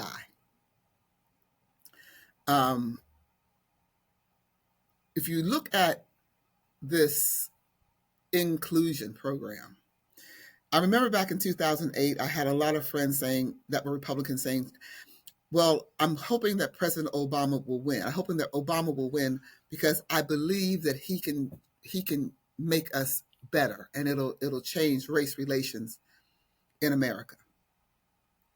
That's what was said. Okay. A lot of people said that. During the 70s, there were quotas. And there were people that were trying to, because that's when we had busing. That's when we were trying to get people inclusive into the workspace and trying for diversification. Mm-hmm. Back in the 60s, we got mad at Barry Goldwater because he said they wasn't ready. And they called him a racist for telling the truth. So now here we have 2024, and the world is now concerned about artificial intelligence taking over mankind. Mm-hmm. And we're working on inclusion because we won't address all the mistakes that were made over the last 5 to 7 decades. Because we have conditioned people to be judgmental based on how people look or how they sound or their diction or where they come from. So if I use bad English, we use it as a justification that person is ignorant or not smart. Mm-hmm. So if I am a Black person not speaking proper English, you may think that I'm not smart, but I just may not have learned how to talk the King's language. Right. Yes. You hire me thinking that I'm ignorant. You find out that I'm smarter than you. And now you want me to be fired because you don't want me to be smarter than you because you're used to hiring down and not hiring up. Mm. So now because you found out that I'm brilliant in this area, you thought I was going to be a sheeple and just fit on in. So now I have a friction as a Black person because I didn't speak the King's English, but I'm good at what I do, but you're not happy because now I'm competition for everyone in the office. So I think it's because I'm Black. Mm-hmm. And what it is you don't like me because I no longer fit into the paradigm that you wanted me to fit into. I don't like being there because I think you're racist. And now the whole office is messed up. Yes, in a way, I see it happens every day. The whole idea of inclusion, the whole idea of pushing really the integration that I went through in the 80s in my area. It was a very white community, farmland, backwards in some ways. And the thing is we didn't have a problem integrating Black families as a child. I'm not saying the adults at the time. As a child, seeing Black families and Black kids come into the school district wasn't really that much of an issue for us. But they didn't teach us. They didn't treat us the same. People, you may not have seen how I was treated, but I was never allowed to be in the AP classes. When you were coming up through high school. When coming up through high school, yeah. We were not allowed. We were not even looked at for things that were outside of athletics and performance. Mm-hmm. So when I'm Simone Biles in math, I've got to dumb myself down to get along, just based on perception, which is not reality. And so you look at EDI now, they're trying to do something different because they won't address what happened to the former generations. So now they got a new buzzword, EDI. EDI is not going to help because we haven't dealt with the wound. Because right now we're trying to include people who are not prepared to be included. Right. And they should have done that then. Mm-hmm. And I believe that we have a lot of people that aren't really qualified to handle programs such as that because they refuse to pay attention to the history. They refuse to listen to people like you who try to break it. You got to tell the truth. I was once a racist. Right. You got to say at one time we did not do this because my generation only can go by what we know. And this generation is not that generation. Right. So my generation who's in leadership is trying to govern from my situation, and the world has changed. Mm-hmm. And so we have EDI where we need to make sure we have accountability. So I don't need diversity, inclusion, and with diversity, equity, and inclusion. Yeah. What I need now is I need accountability and promotion based on merit. On merit. But you got to give. Exactly it. Right. But you got to give me opportunity. And if you don't give me opportunity, and when I walk in and you tell me, oh, no, that's next week. Yeah, right.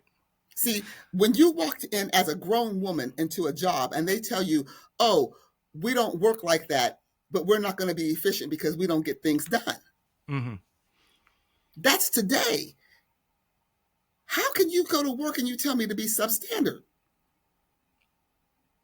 Right. And DEI does do the reverse of what you just mentioned. You know, it's literally, it's actually a racist program, in my opinion, because what it's doing is saying, you're Black, you absolutely need a helping hand because you don't have the merit to do it. And we're going to go ahead and create a platform for you to go and be visually successful, even though we're not pushing those areas of merit.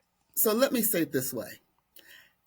The problem is the merit base is not being performed on the people who need to grow from merit.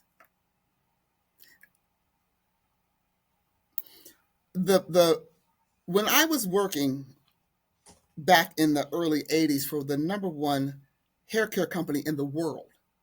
Who was that? It was Soft Sheen Products. I've heard of Soft Sheen. They were the number one Black manufacturer in the world for hair care products. It was a $2 billion industry at that time, back in the 80s. and they couldn't get a loan, not because they didn't have the credit, not because they didn't have the business plan, just because they couldn't compete. And you have people like Walmart coming in and doing their model, which is putting people out of business, and they practice on our industry. Mm-hmm. So now you've got new people coming in who will never be the soft sheens of America, because the world has changed. And so you got this group of people who were always left out. So the question is, how do you fix it? Now, EDI, I do not believe is how you fix it. But there's a huge plethora of people out there that are of color and that were underserved. I'm not going to say all of Black, because when you look at Appalachia, the same mentality applies. But if you're not given opportunity to the forefathers, how do you always have to be first generation business every year? Right. So here I am. I've been free for 70 years, and I'm still on a first generation business that I cannot handle to my children because of the inequity.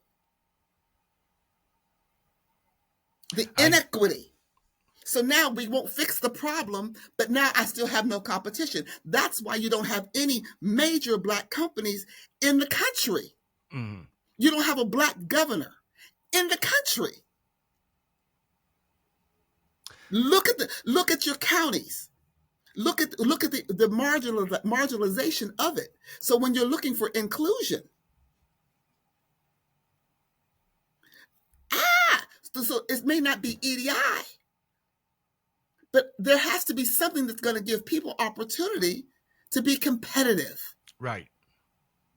And I think that something is starting off with something that we don't do in this country anymore, and that's have honest conversations. That's why we're here. Right. And, as I told everybody she was smart.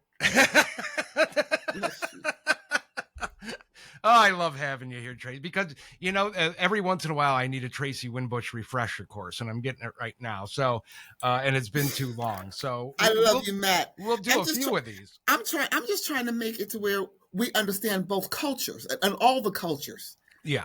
Because where there is a need.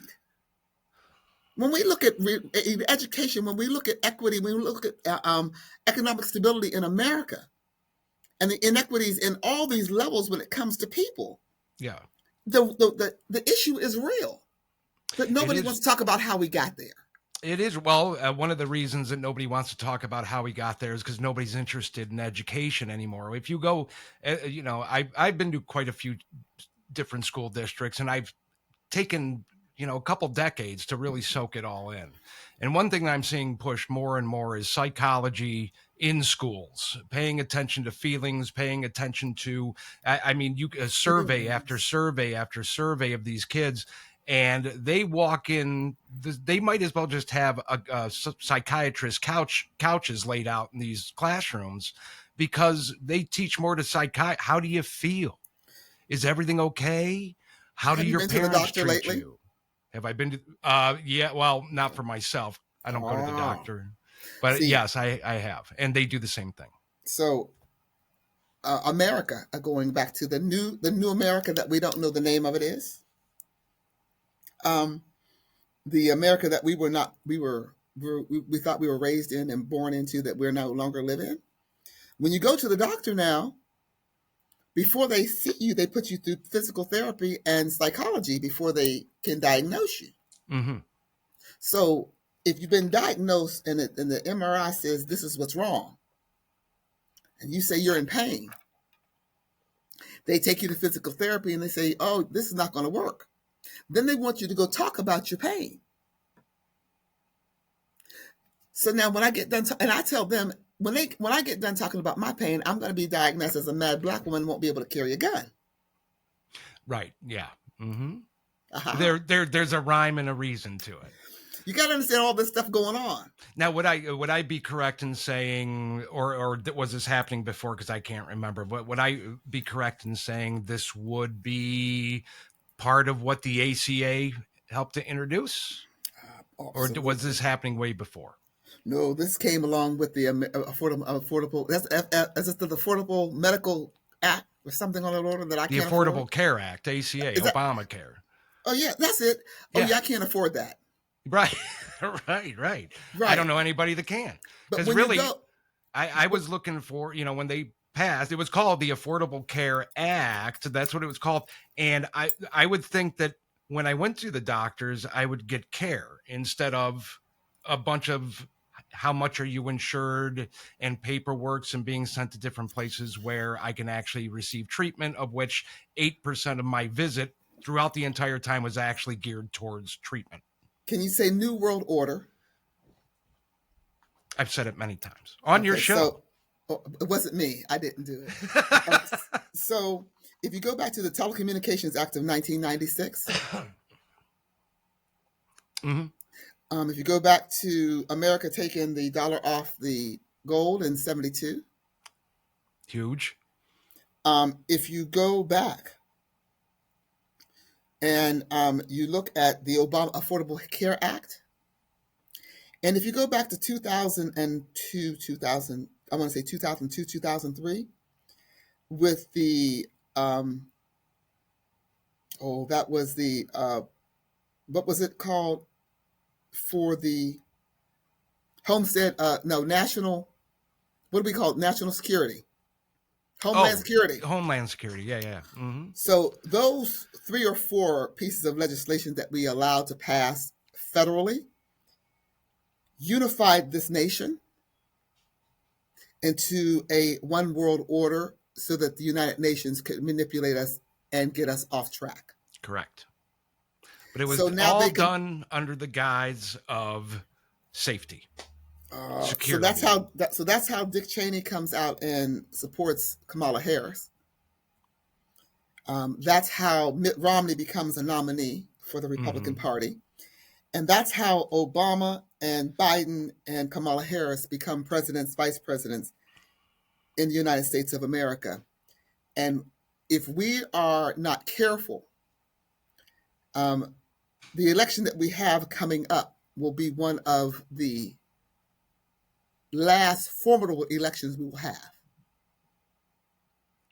I actually said that about the last one, but I always seem to be 4 years behind. Because the next piece of legislation that they pass, we will take away states' rights. Mm-hmm. And if you think that politics aren't local, you're going to miss local politics. And the way, as you know, and I know, it's supposed to be in this country that the most powerful form of government is on the locale. It is the closest to your home that you can get. And like you mentioned in the beginning of this interview, everybody is considering Washington and those in Washington as the power, the kings, the ones to go and pray to. Your school board, your federal education department has your education has diminished and gone down ever since it was established under Carter. Mm-hmm. And they need to abolish it. But what also needs to happen is we need to look at how we educate our children and understand we have to stop educating them as though we carry phones around that carry cords. Yes, right. Artificial intelligence is real, Matt. It's never going away. And our children need to know how to responsibly integrate and critically think, independent, while being and having the opportunity to be raised with robots and automation and with artificial intelligence. An even keel way of coexisting is what you're saying. A microwave is in everyone's house. Mm-hmm. Everyone in America has a cell phone, and if you don't have an email address, you're getting charged anywhere from $4.95 to $10.95 a month on your credit card and or your bank statement. Mm-hmm. Which somebody's got to tell me how that's legal, but we'll get into that. You understand? I'm just saying. So we can no longer do what we've done and think it's going to work. Yeah. And we're going to have to radicalize ourselves back to a pioneer state so that we can overthrow our government and become America again. Get back to the basics. We the people, baby. Right. In the meantime, however, and we talked a little bit about this before I brought you on, we seem to be, and I don't know if this is a plan or not, but I've seen this happen in quite a few other districts around my community.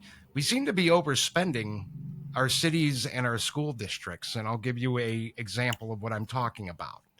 I've moved to Stow in 2006, and it's the Stow Munroe Falls School District. And they have passed, I would have to say, and I'll say conservatively, 92% of the school levies that have come on the ballot since I've moved here. I'm going to have somebody, or the audience by now would have heard the interview already because this is the second half of the show. But I have somebody on who unpacks the tax bill and literally pays attention to the numbers, what we've had that doesn't fall off our tax bill here locally. And I can tell you that we have passed everything to do maintenance to our schools, to make sure that there's upkeep to our schools. And for some reason, we have this rash of our schools falling apart. So our district decided that it was a good idea to say, well, we're going to rebuild all of the elementary schools, which I believe is like 5 or 6 elementary schools. And they're just going to blindly come up with a number of $238 million with no plans, with no idea where they're even building the schools, nothing. And they think that they can get away with that for just $238 million. This is I don't understand why. These numbers are very easy to understand for people. And for some reason, they just keep pushing it. Is there a reason for that? The Ohio School Facilities Commission, which is tied to the lottery, which is tied to the buildings being built. I know they did a lot of redoing it since I've been on the school board. I came off the school board in 2004. That was 20 years ago. So I'm quite sure a lot has changed. Okay.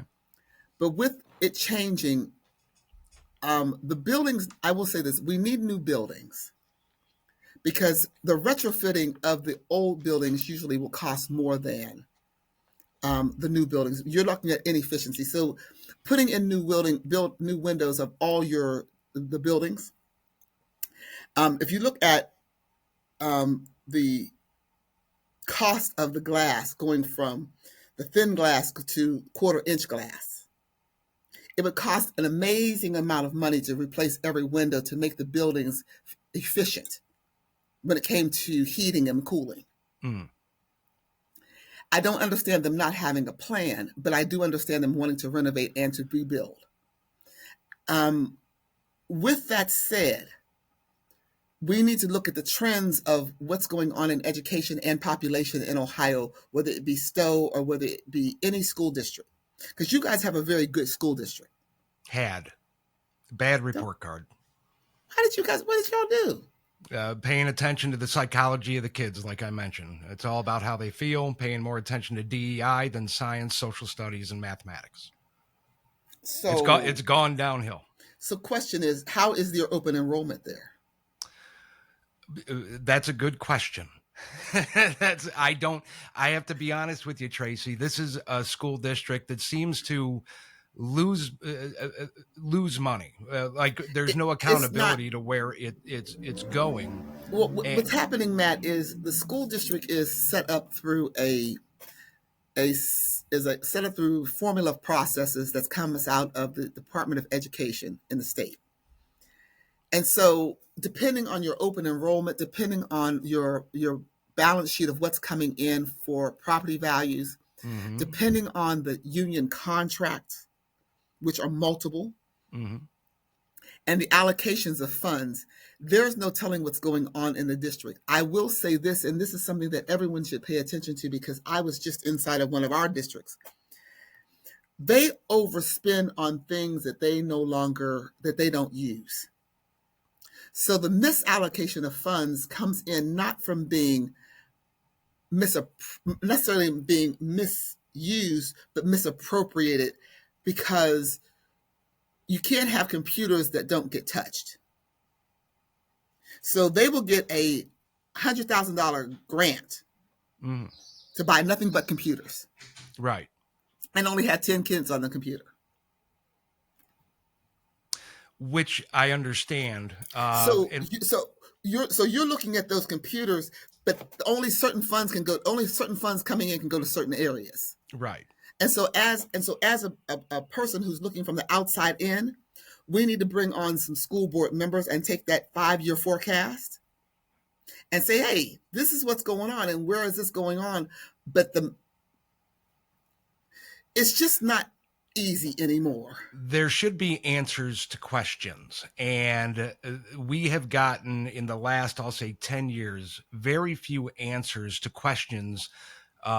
Things like, we just built a field house at our high school that, okay, it's nice, and it was built with grant money, but it also is going to require the hire of people in the facility, like weight trainers and somebody to overlook. We create positions now when we don't, and the school district will scream to us, we don't have any money. We have two emergency ballots coming up in May. And they keep screaming, we don't have any money, but yet, Again, that money, because property tax money, the money that goes on the ballot can only go to certain things based upon the language of the levies that's on the ballot.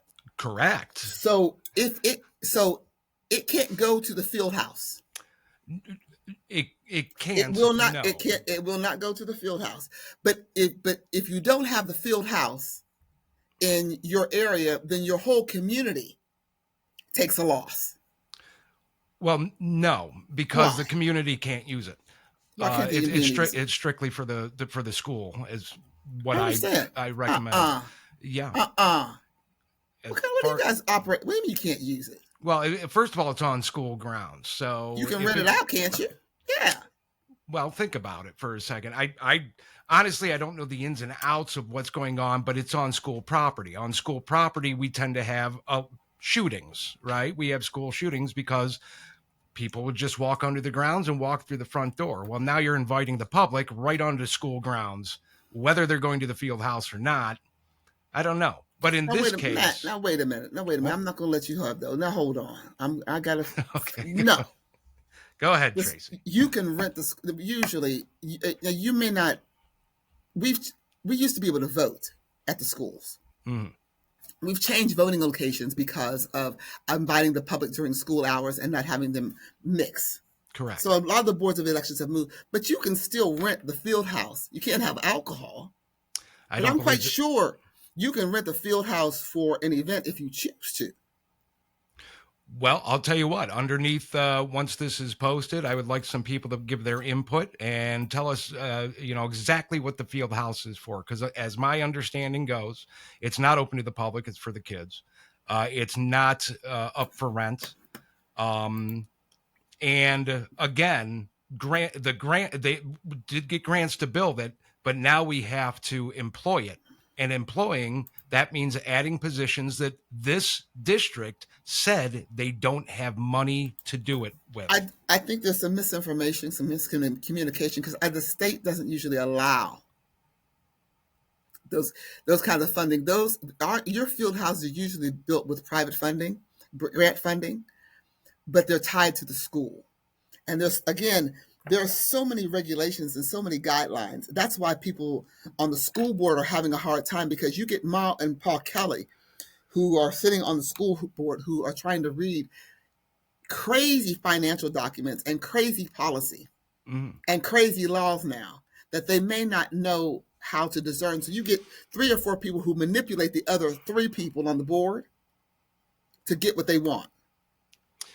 It's really 4 to 1, but if that's the case, if things are working out the way that they're supposed to, like you say, right? Yeah. Have you ever heard of somebody introducing a building project for hundreds of millions of dollars without any plans, blueprints, idea of where that building is going to be? They mentioned square footage, that could change, and they don't know when they're going to start the building. And they expect us to pass that right off. That is happening. Now So that's if what really, you're saying, that's makes sense, that everything needs to make sense for a school board to do something, that is absolutely happening. I don't know what to tell you. This is the reason I made this podcast. It's crazy.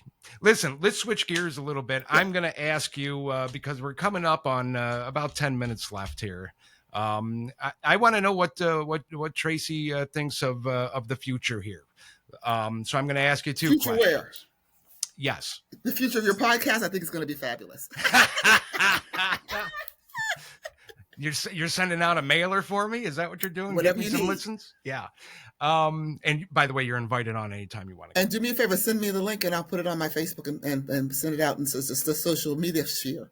I will do that. Thank you. But I'm going to ask you two questions. This election, come November 9th, Kamala Harris wins.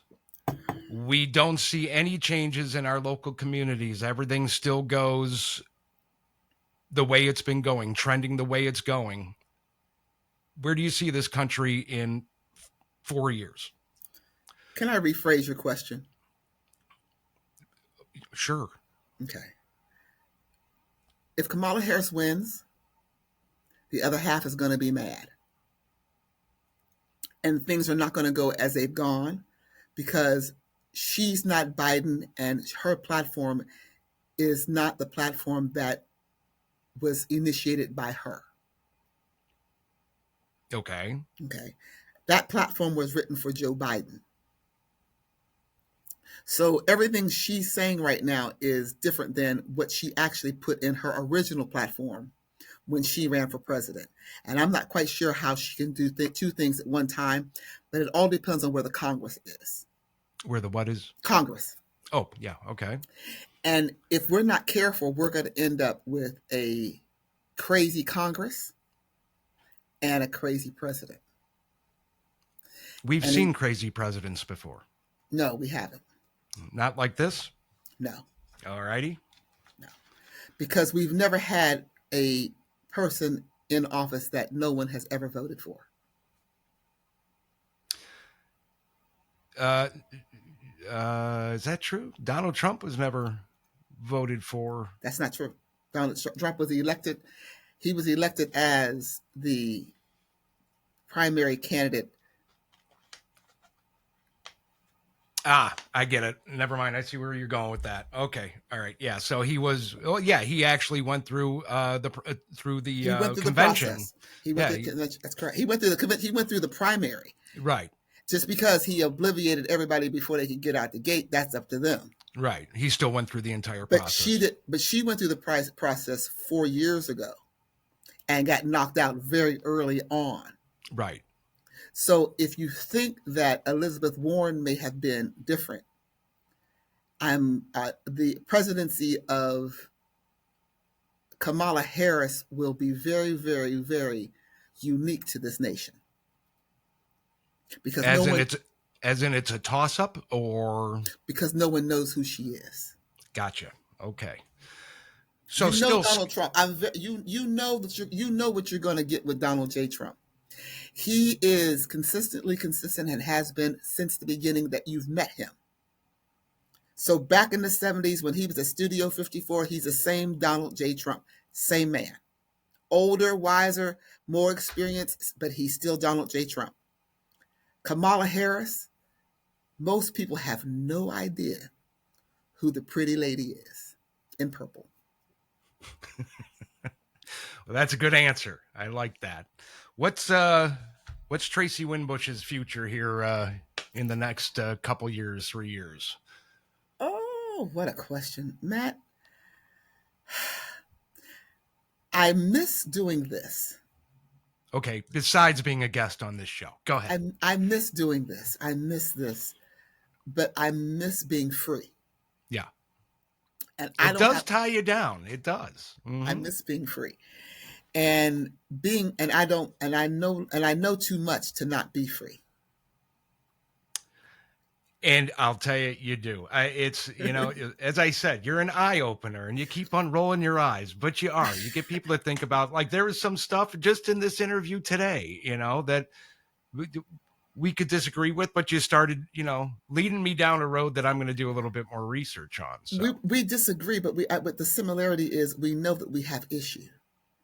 Right. Because we should be able to cohabitate better. And we can if we choose to. Right now, I am trying to, I am woman, hear me roar. I'm trying to get out of politics. Yeah. Matt, because what would Tracey do out of politics? What do you do? I got sewing machines. Nice. I'm trying to become domestic. I'm trying to find a good guy and settle down. Oh, and just be a wife. Yeah. Look at you. And I haven't found the guy yet. Yeah. And I threw that out yesterday, and somebody threw a bait out, and I threw it back, and so I can no longer say that in public anymore. Matt, I want to see what the world's going to look like. I'm almost to retirement, and I'll never stop working. But whatever I do, I want to do for the rest of my life and be happy. Well, that's commemorable. That is admirable, and I want to do that. Yeah, and you know what? I can't wish you any more luck. I'm actually looking into starting to teach old people technology. So me. Yes. Right. That's great. So that board that you have in the back, no, we got to get rid of that. Board? That board. Boards don't have knobs anymore. It's been with me a long time, Tracey. I have a hard time. Well, what's funny is my wife and I just were watching Hoarders the other day, and she said, you have a hard time getting rid of stuff. And I go, I do not. And here you are talking about my board. After the explosion of my home, God downsized me, and I didn't have any decisions to make. It was made for you. Yeah. Yes, they were every last. So I only got out what I needed.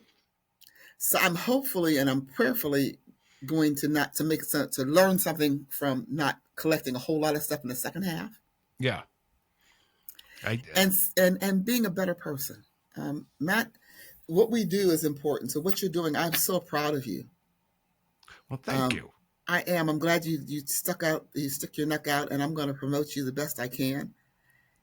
If you need some help with local politics, like I said, I'll gladly give you some information where to go, where to hunt. Bring some people on so they know about all of the options locally that they have to go after, whether it be school board, whether it be city council.